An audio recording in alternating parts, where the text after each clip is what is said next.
Welcome to Tenor Tech, where I solve the problems you didn't even know you had. You'll begin by isolating variables so you can find the static source quickly. First, power both transmitter and receiver, make sure batteries are charged, and put devices within 1-3 meters of each other. Once done, switch to a wired audio source and a tested 3.5 mm or optical cable to confirm whether static is wireless or from the input. You should also temporarily disable Wi-Fi on nearby devices and stop background apps to reduce RF noise while you run the first checks.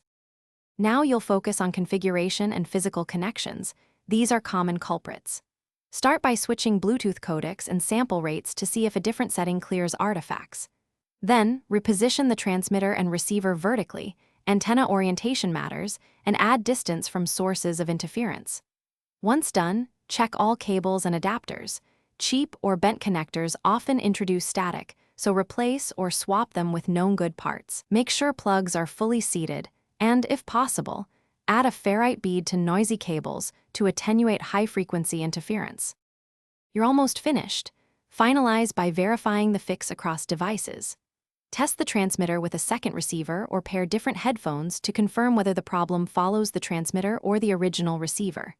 If the static remains, perform a factory reset, update firmware, and repair devices step by step, because corrupted settings can cause noise.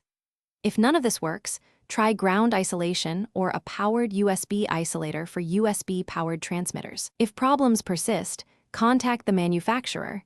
Give them your tests and steps for faster support. Thanks for watching. Subscribe to keep your life in tune.